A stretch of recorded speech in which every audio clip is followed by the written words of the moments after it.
байна уу? Манайх Сэв сургуулийн 10 ангийн сурагчид байна. Манай багт 6 гишүүтэй. За тэгээ манай 6 гишүүд дундаас туршилтыг бол Аз жаргал маргад гэх хөрлгөөгөх 3 хүүхэд явуулсан. Харин одоо арга нарийн ширийн зүйлсээ бичгийг бол Имүүжин гишүүн явуулсан. Харин Болормоо анализын 2 гэх бит 2 гишүүн бол зураг авалтаа хийсэн байгаа. За тэгэхээр тэх нь болохоор жилд 85 сая тонн одоо мод өргөддөг. Тэгээ бид нар болохоор энийг одоо багасгахын тулд 3 янзаар одоо цаас хийх гэж оролцсон байгаа. За эхнийх болохоор навчаар хийсэн, дараагийнх болохоор өндөгний хальс, дараагийнх болохоор боргоцоогоор хийж үзсэн байгаа. За энэ гураараас хамгийн анх хийсэн нь болохоор навч хийсээ тэр манай багийн гишүү Болормоо илээ. Тэгээ манай багийн гишүүний энэ навч нь болохоор тэгтээ нөгөө хоёрыгоо хийхэд илүү удаан хугацаа зарцуулж илүү хэрлэгдүүн шаардсан болохоор гэрийн нөхцөл зүгээр энгийн хийхэд бол илүү төвөгтэй гэж үзсэн. Тэгтээ нөгөө хоёрыгоо бодвол илүү цэвэрхэн тгээ хийсэн байгаа. Тэгээд ерхэд бол манай хамгийн их бүтлгүүц нь бол навч гэж үзэж байгаа. Хамгийн их алдаа хийсэн анхны удаагаа хийжсэн болохоор навч тэгээд бас хийхэж илүү нөгөө хоёрыгоо бодвол илүү бэрхшээлтэй олон арга шаардсан болохоор ерхэд бол гэрээ нөхцөл хийхэд тохиромжгүй гэж үзсэн. За дараагийн туршиж үзсэн байгалийн бүтээгдэхүүн бол өндөгний хальсаар хийсэн байгаа.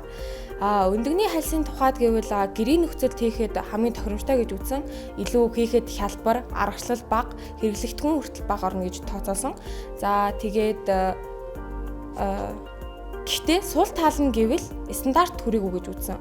Учир нь яагаад вэ гэхээр өндөгний ингээ хальсанд маш олон төрлийн ям бактериуд байдаг. Тэгээд тэр өндөгний хальсыг ашиглаж цаас гаргаж авна гэхээр мэдээж эрүүл мэндийн стандарт сайн хүрсэн гэж үзээгүй. Тэгээд 3 дахь бүтээгдэхүүн болохоор боргоцоогоор хийсэн. Тэгээ боргоцоогоор хийх нь бол нөгөө хоёроо бодвол илүү нягтршил сайтай, илүү чанарын хувьд илүү сайн болсон. Гэтэ нөгөө хоёроо бодвол бас хийхэд хэцүү байсан. Одоо нөгөө нэг хооронд нь нийлүүлэх, нягтршуулах гэх мэтчлэн илүү хэцүү байгаад тэгээд гэрээ нөхцөл хийхэд тохиромжгүй гэж бодсон. Ер нь сүүлчийн дүгнэлтээр бол анхны ярьсныг сайн санах юм бол цаас ер нь бол нэлээд харьцал гэдэг буюу яг илүү хялбархан аргаар хийхийг илүү оролдож үзсэн. Тэгээд илүү хялбар аргууд нэг гэртээ хийх хэрж ишгэсэндээ хэрэглэгтүүн байх юм бол бас өөрөө орлож үзүүс хийхэд бас арай гайгүй аргатай. Цаасыг одоо ингэж навч боргоцоо өндөгний хайлсад нэргэсэн юмар хийхээр илүү байгаль арай ээртэй тогтвортой ирээдүй биднэрт өгж байгаа болохоор ер нь бол яг тэр хог юу гэднэрээ ядаж дахин боловсруулах зүйлүүдээрээ цаас хийгээд тэрийг ашиглаж эв нарт амьдраа. Байгаас ч юм уу модноос ингээ боргоцоогоо түүгээд тэгээд цэвэрлэж угаагаад тэгээд дэвтээж байгаа. Тэгээд одоо нэг боргоцооны чинь нэг юм талс гэдэг юм уу ингээд юу байдаг шүү дээ. Үр шиг тэрийг бүгднийг салгаж аваад миксер дээд буцалгана. 2-3 цаг буцалгаад тэгээд ахиж миксер дээд одоо тэгээд нэг бусад цавуу холиг хэрэглэгдэхүүнүүдтэй холиод тэгээд ингээд шүүж аваад хатаасан байна. Тэгээд хатаагаад ер нь бол 7-10 хоног шаардлагатсан. Үгүй бэрхшээлтэй зүйл нөө амар олон удаа алдсан болохоор амар хэцүү байсан. Тэр нь л агай хэцүү. Ерөөсөө ингээд яг юм хийнгүүт ерөөсөө цаас олчихгүй амар бүтлгүүтэй. Тэгээ яагаад гэдгийг мэдэхгүй учраас яагаад энэ цаас болохгүй байна гэдэг учир шалтгаан нь ойлгомжгүй, нийлэхгүй тэр асуултын хариултыг олоход бол бид нарт амар хэцүүсэн гэж би бол бодож байна. Энэ материал дээр яг юуг нэмж өгвөл яг цаас болох уу гэдгийг бид нэр бас айгүй олон удаа туршиж үзсэн. Абун цав. Абун. Тэр бол хамгийн тохиромжтой нэмэхэд хамгийн илүү сайн үр дүн өгсөн гэж бодлоо. Миний бодлоор бол боргоцоо ягаад гэвэл энэ нөгөө хоёр цаасыг бодвол илүү чанартай. Яг уу манай багийн гишүүнээр хийснээр бол ерөөдөл гэр нөхцөлд хийхэд хэцүү ч гэсэн нөгөө хоёрыг бодвол бас арай бага цаг зарцуулж бас боломжтой. Боргоцоо хийхэд бол үгүй навчаар цаас хийхэд бол айгүй их хугацаа зарцуулсан, хамгийн хугацаа зарцуулсан. Өндөгний цаасаар хийхэд хялбар байсан гэхлээр ерөөсөө стандарт төрөөгүй. Тийм болохоор боргоцоог бол хамгийн эцэс дүгнэлтэнд сайн арга стандартад нийцсэн хамгийн хүн ашиглаж хийхэд хамгийн тохиромжтой гэж үзсэн. навчнаас цаас гаргахад анх амар олон удаа алдсан гэж хэлсэн. Энэ алдааг яаж зассан бэ гэхээр бид нэр бас старч нэг юм хоолны старч гэдэг нь шүү дээ. Тэрийг нэмж өгсөн. Яагаад тэрийг нэмж өгсөн бэ гэвэл ингээд цаасаа ингээд нөгөө ингээд шүүлтүүрээсээ ингээд салгаж авах гэхээр ерөөс салахгүй өстэй старч нэмж өгөнгөт шууд зүгээр ингээд салаал гараад хөтгцөө. Тийм. Тэгээд тэрийг бол бас сайжруулалт гэж үзэж байгаа. Нөгөөх нь болохоор бид нэр навчныхаа өнгийг багасгах гээд хайдрожин пероксид хийж үзсэн. Илүү цаас шиг цагаан өнгөтэй болохгүй ш. Гэхдээ эднийг бол бид нэр яг сайжруулалт гэж хэлэхгүй яагаад гэвэл бид нэр өнгө нь ерөөсөө өөрчлөгдөөгүй бага зэргийн л нөлөө үзүүлсэн. Тийм болохоор сайжруулалт гэж хэлэхэд арай болохгүй байх гэж үзэж байна. Дараагийнх нь болохоор шүүлтүүрийг бид нар ингээ шүүлтүүрээ маарлаар хийсэн байхгүй юу? Маарлаар шүүлсэн. Дааш тэгсэн чинь маарл нь ихэндээ үтсэн чинь амар зузаадаад байсан болохоор бид нэр өөр маарл ашиглах гэж үзсэн.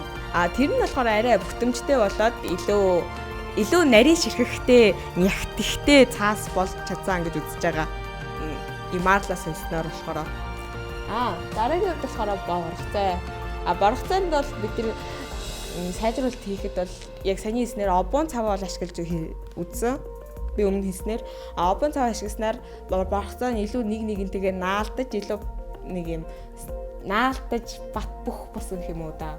Дараагийнх нь болохоор боргоцоогоо ингээд ишнээс нь ингээд яг юугээс салгаж авахд амар хэцүүс байхгүй юу? Айгу урт хугацаа зарцуулсан бид нэр тэрэндээ болохоор тэгээд айгу хүний хийхэд айгу төвөгтэй.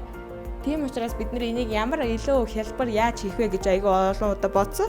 Тэгээ хамгийн тохиромжтой арга нь бол усан дэвтэх байсан. Халуун усанд дэвтэгээс салгангууд амар хурдан ингээд шууд ингээл яачингууд ингээд дунаад яваад өгсөн. Дараагийнх нь болохоор боргоцоог мэдээж зөөлрүүлэхийн тулд бид нэр халуун ус удаан буцалгаж чансан ерөөд бол цаг чансан. Гэхдээ цаг чанаад биднэрт ирэл хангалттай яг бидний хүссэн шиг цаас бол гарч ирж чадаагүй гэж үзсэн. Тийм учраас бид нэр илүү удаан 2 цагаар ч юм уу нэг бүтэн өдрөөр чансан. Тэгсэн чинь харин илүү ингээд бүр зөөлрөөд нухад амар болоод бүтцэн ч сайжраасаа гадна бас илүү хийхэж амар болсон гэж үзэж байгаа. Дараагийнх нь бол өндөгний хувьд бол өндөг ингээд хоорондоо сайн барьцалдаж өгөхгүй байсан. Хоорондоо ингээд өндөгний хальсан.